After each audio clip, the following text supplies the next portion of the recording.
Hello everybody, my name is Dr. Richard Teams. I'm an anesthesiologist. I've been practicing regional anesthesia and acute pain management for over 15 years. And for these videos, we are going to be talking all things regional anesthesia and nerve blocks. Welcome to the Block Show. In this segment, we'll be discussing upper extremity nerve block techniques, including interscalene, superior trunk, and supraclavicular nerve blocks. We'll be discussing medications, dosing, indications for these nerve blocks, as well as anatomy and neuroanatomy. Here we're going to be discussing the anatomy of the brachial plexus. In this image here, you can see the roots, trunks, divisions, cords, and the terminal branches of the brachial plexus. For the interscalene nerve block, we block the roots of the brachial plexus, whereas for a supraclavicular nerve block, we will block the divisions. A superior trunk block is just that. It's blocking the superior trunk of the brachial plexus. It's interesting to note the branch point for the suprascapular nerve. It comes off of C5 and typically can be missed when you do a supraclavicular nerve block. Also, it can be missed when you do a superior trunk block. This is why sometimes for shoulder surgeries, patients can have pain postoperatively because that nerve is missed if you don't do an interscalene nerve block. Also interesting to note, the dorsal scapular nerve comes off of C5. That nerve will run inside of the middle scalene muscle and sometimes can be hit while trying to perform an interscalene nerve block. We will demonstrate this when we go into the specific videos about interscalene nerve blocks, where I will show you this nerve and how to avoid it. The neuroanatomy for an interscalene nerve block consists, as I said, the roots. Typically, you will see the C5, C6, and the second C6 nerve root, along with sometimes the C7 nerve root. Local anesthetic is ideally placed in between the C5 and C6 nerve roots while performing an interscalene nerve block. While performing a supraclavicular nerve block, you want to first identify the supraclavicular artery. Underneath the artery, you will notice the first rib. Just to the lateral aspect of the artery is the brachial plexus. If you move out laterally further still to the apex of the brachial plexus, you can sometimes see the suprascapular nerve. This sometimes can be blocked there and also hit as you are going in to do this nerve block. Ideally, you want to first go to the corner pocket while performing this nerve block. This is usually at the 7 o'clock position of the artery, which you can see here. After this, you want to bring your needle back and put the rest of the local anesthetic amidst the rest of the divisions of the brachial plexus at the 9 and 12 o'clock positions of the brachial plexus around the supraclavicular artery. For a superior truncal block, you want to first start at the supraclavicular nerve block technique. Then moving cephalad, you will follow the superior part of the brachial plexus until you see the superior trunk form between the anterior and middle scalene muscles. This is where you will perform a superior trunk block.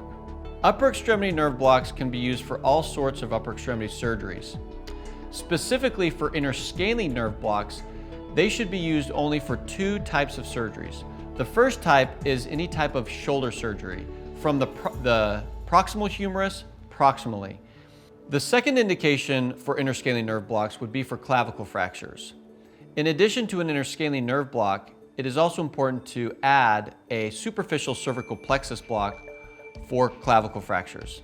A superficial cervical plexus will help with the incision for an open clavicle fracture. For superior trunk blocks, the indication for the use of this block would be for shoulder surgeries. This is a newer technique that has been described in literature for the purpose of trying to mitigate phrenic nerve involvement. As it is more distal from the roots and therefore further away from the phrenic nerve, the thought there is that you can mitigate a lot of phrenic nerve or diaphragm palsy by doing this block technique. For the supraclavicular nerve block, the indications for its use is for any other surgery or procedure of the upper extremity. This nerve block is known as the spinal of the arm and encompasses everything from the tip of the fingers to the midshaft of the humerus. This is the go-to nerve block for all other procedures. It encompasses the ulnar nerve, the radial nerve, the median nerve, and even gets the musculocutaneous nerve. It's important to note that all upper extremity nerve blocks, including the supraclavicular nerve block, can affect the phrenic nerve. In literature, it's stated that the supraclavicular nerve block can affect the phrenic nerve 50% of the time, the interscalene nerve block 100% of the time. Perhaps superior truncal blocks can be somewhere in between. A lot of this depends on the dose and concentration of your local anesthetic. The higher the concentration, the higher the chance of causing a prolonged phrenic nerve involvement. To help mitigate phrenic nerve involvement, you should use a lower concentration local anesthetic, perhaps 0.2% of ropivacaine or 0.2% of bupivacaine. This will mainly affect sensory nerves and mitigate motor nerve blocking, such as blocking the phrenic nerve for all of these nerve blocks. Also, local anesthetic dosing is important in these blocks to help mitigate phrenic nerve involvement. Dosing of 20 mLs or less is ideal for these nerves. We are doing these nerve blocks for sensory analgesia purposes for the most part. You can use these nerve blocks for a surgical nerve block, which will get all motor nerves involved in the brachial plexus. For analgesia, lower doses and lower concentrations are warranted. I will typically use between 15 and 20 mLs of local anesthetic for both the interscalene and up to 30 mLs for a supraclavicular nerve block. Different local anesthetics can be used.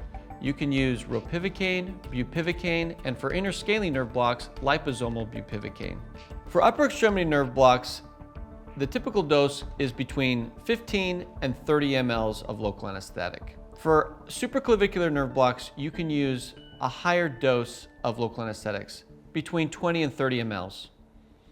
For interscalene, I typically don't go above 15 or 20 mLs of local anesthetic. For superficial cervical plexus, I will typically use between 2 to 5 cc's of local anesthetic to block this cutaneous nerve.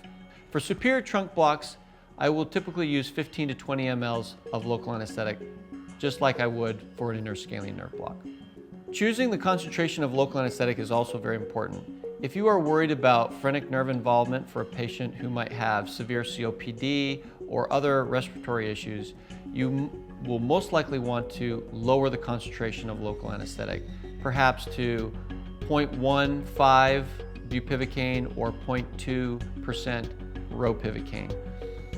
For a denser block, or perhaps if you're doing an upper extremity nerve block for a surgical block, you can use 2% mipivacaine, but note that it will also cause a very severe motor block in addition to the severe sensory block that you are trying to achieve. If you are trying to get a surgical block for an upper extremity surgery, you could use a drug such as 2% mipivacaine or combine it with 0.5% ropivacaine. However, this will cause a very dense motor in addition to surgical block by using this type of concentration of local anesthetic. An example of a surgical block may be for a AV fistula. This might be a good option to do a supraclavicular nerve block, but do a surgical block for it using 2% bupivacaine. This type of technique, the patient could be awake or mildly sedated, but the whole arm would be numb and the surgeon could operate. Also of note for upper extremity nerve blocks, the one area that you will miss when doing any of these brachial plexus nerve blocks is going to be the intercostal brachial nerve. This comes off of T2. T2 intercostal nerve will innervate the underside of the axilla. A lot of times this can be numbed with a field block in that area, or the surgeon can do an infiltration technique in that area. But this is important to note for surgeries such as open biceps tendinosis or perhaps a very proximal AV fistula surgery. Right now we're going to go over supraclavicular nerve blocks, and first I'm going to go over positioning with you. So ideally you want your bed to be up at about 30 degrees, 35 degrees, and I like to take a pillow and put it perpendicular or parallel to the spine. And I'll put it all the way up here, and I want the border of the pillow to be right in line with his spine. So when he lays down, that's going to kind of lay over that. And then what that's going to do is create a nice little pocket for my needle to go into and also for my probe to go into. So and then I just kind of tuck that pillow under his head and then turn it away from him. So today I'm going to be using a high frequency linear probe, and it's about 3.5 centimeters in depth. That's pretty common for a supraclavicular nerve block. And then on the screen, you're going to notice the left side is going to be lateral, the right side is going to be medial. And what you want to do is put the probe right in the supraclavicular groove, right up against the collarbone or the clavicle there. And immediately you'll start seeing the supraclavicular artery. And then just lateral to that, you'll see the brachial plexus. And then deep to this, that nice white line, hyperechoic line, that's going to be our first rib. One of the things I like to do to help with the block is after I get this image, I'll take the posterior aspect of the probe and I'll just kickstand it out just a tiny bit. And this moves it away from the clavicle, and by doing that, it allows us a little bit more flexibility with our needle insertion point. And our needle insertion point at this time is going to be right here, in line, in plane with the probe. Right here we can see the middle scalene muscle right here, our artery, brachial plexus. The first place we want to go, the trajectory with our needle, is right down here to what I call the corner pocket. The corner pocket is where the ulnar nerve distribution of the brachial plexus lives. This sometimes can be really septated and very difficult to get unless you go there right away. In fact, this right here might be some of the neural tissue of the ulnar nerve component of the brachial plexus. I'll dump between 20 to 30 cc's of local anesthetic here. So a third of it I'll put right here in the corner pocket. Sometimes on the way in, I'll put 1 or 2 cc's of local anesthetic just to kind of open it up and hydrodissect the brachial plexus a little bit. After I've given that local anesthetic here, I'll back my needle up and then come in here, injecting 1 or 2 cc's as I go, which will open up or move these divisions of the brachial plexus out of the way.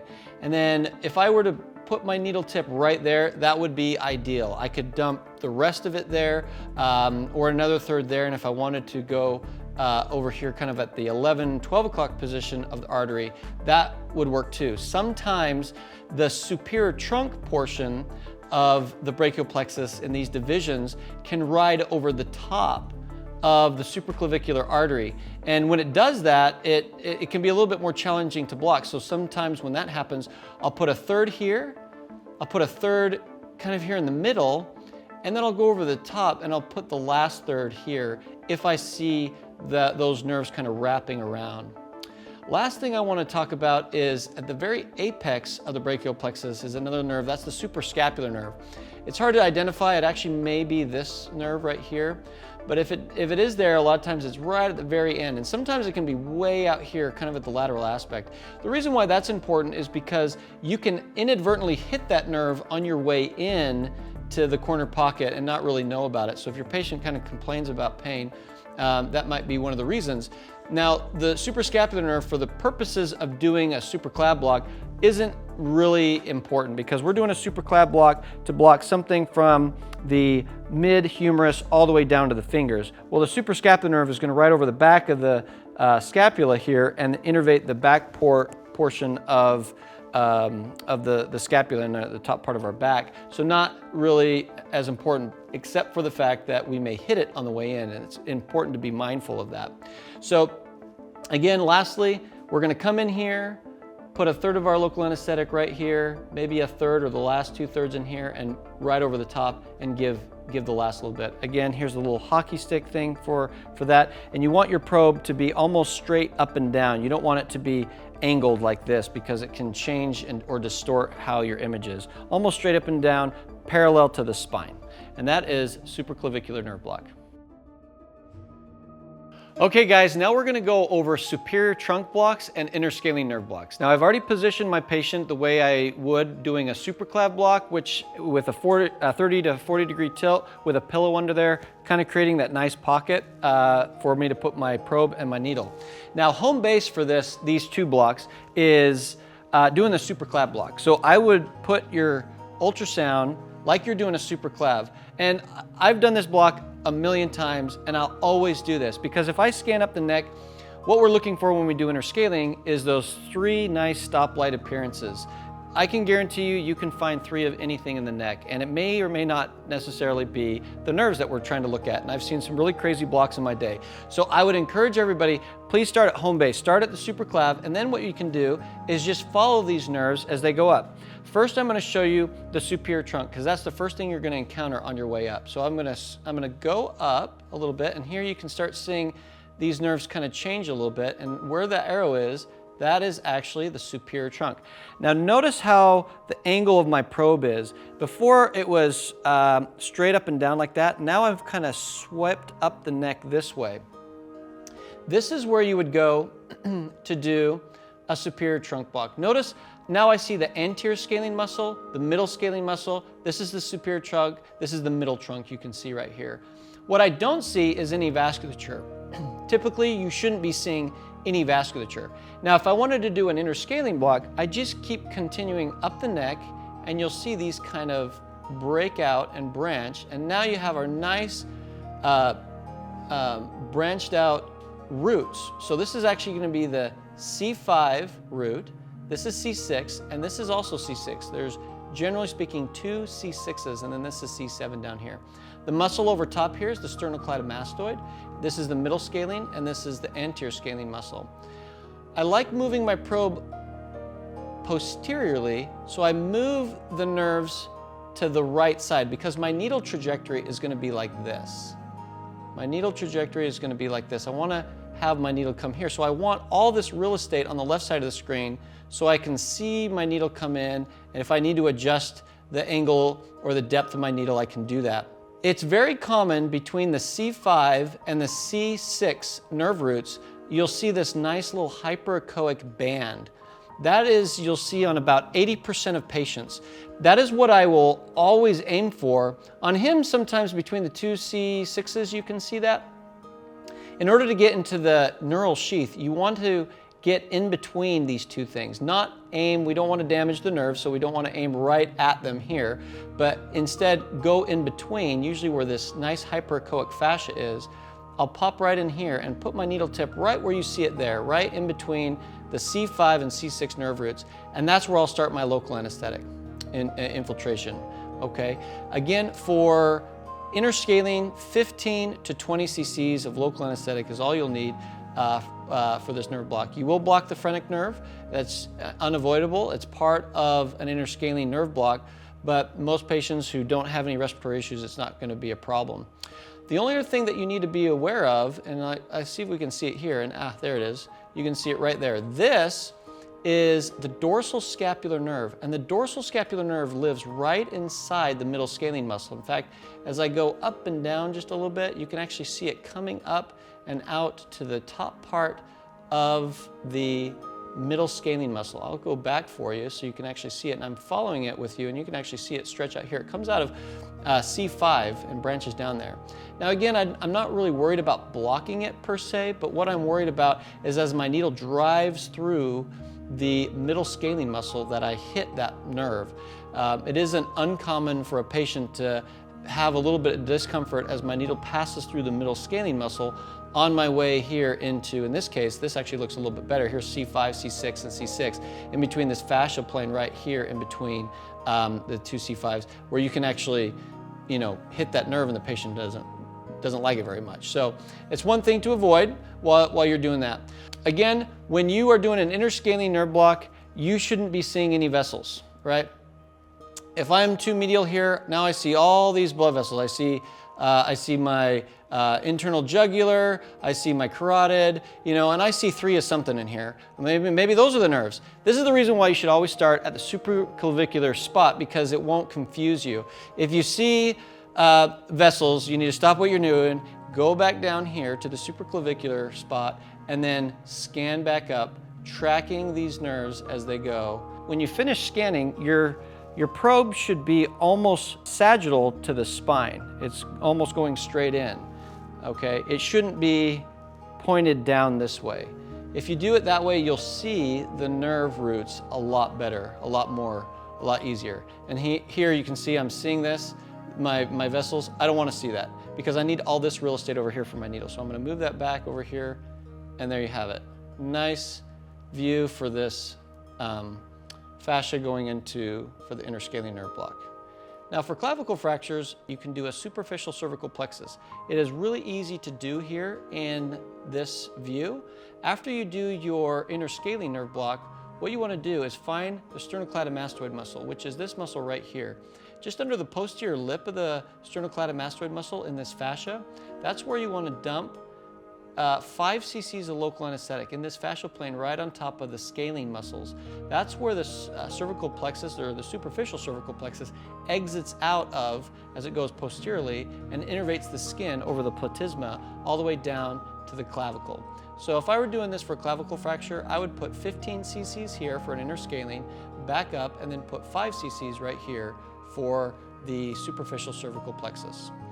And that is the interscalene, superior trunk, and also a side note for the superficial cervical plexus.